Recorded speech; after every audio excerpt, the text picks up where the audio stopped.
Yo!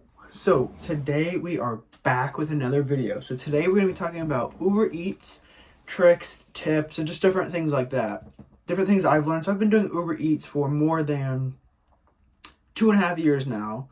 I did it full time for summer. I think it was 2021. So take in mind, I'm a college student right now, right? I'm a junior. I live in Mass, so I live in Mass for college, and I live in North Carolina full time besides college, obviously. So I would say first tip, I guess I would say is you need to know location. Location is key. I would recommend you not deliver in cities just because parking's a pain. Because you'll go, say it's the Dunkin' order and it's in the middle of a city, you're gonna either have to try to pay for parking, which obviously you don't want to do, and if you don't pay for the parking, you could risk getting a ticket and getting towed. It just turns into this whole thing. And then for Uber, if you mess up a bunch of orders, say, so it's weird. So if you get Uber Eats and I order Dunkin', like I was saying, and you bring it to the customer, obviously everything's good. But say I cancel the order before I get the food, it's not that big of a deal. Nothing really happens. But say I got the food and I cancel it while I'm in the car, it turns into a big deal. Because it's kind of like, I get Uber's point because it's like stealing in a way, because it's like you're not paying for the food, but you just got free food. So I would definitely say do not deliver in cities. I would say not urban, but not like too, I would say rural, but urban. Like I would say a nice like mix between both of those. A nice kind of neighborhood type of style where there's like, a Target. Mainly you want to go is where a bunch of restaurants are, because that's huge. Because I have this place near my house where I just sit there and there's probably 10, 15 restaurants right around there. So I just bank on obviously getting one of those. But so I do that. And so that's the first tip, is find a location that works for you. And I would not recommend cities.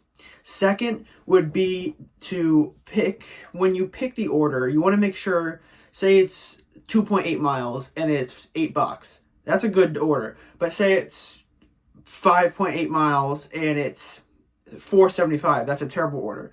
So typically, which I've seen other Uber drivers say, is you want to have at least about $2 per mile.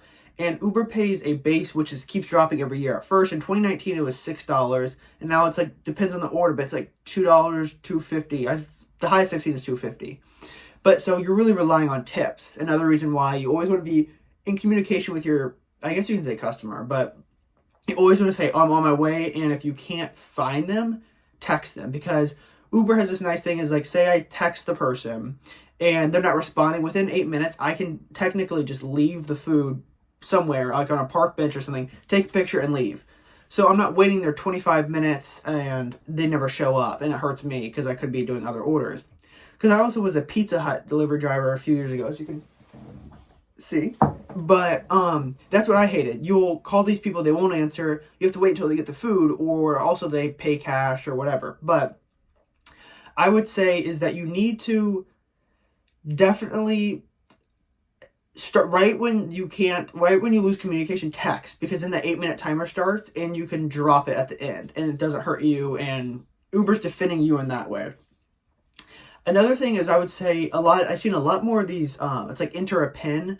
I would say you can't avoid this. So essentially, if this is your first time doing Uber, you click the app, you press go online, and then it'll say, we'll go back to Dunkin', 4.2 miles, $12, which would actually be great. But click that and you go pick up the food, and then after that it'll say like leave at door, meet in car, or enter a pin, like I was talking about.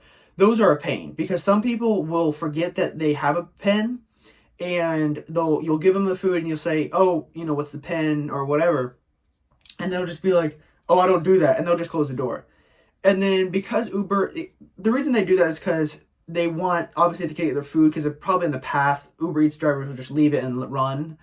But I would say, because I was on the phone, this happened 2 days ago, and I was on the phone with Uber Eats, like customer service, for probably about 25 minutes trying to explain, they didn't give me the pen, whatever. But I would say those are the major tips. I would definitely recommend it if it makes sense. Again, if you're driving 12 miles for $6, that makes no sense.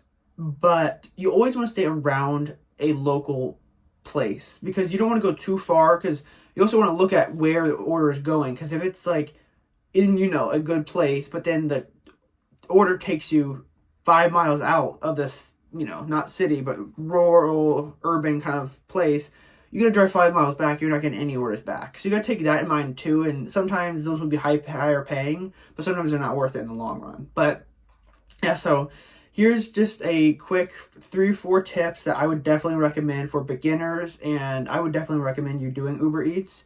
It's a good little side hustle, not for full time, but it's a great side hustle. You know you're making money every time you accept an order. So yeah, catch you.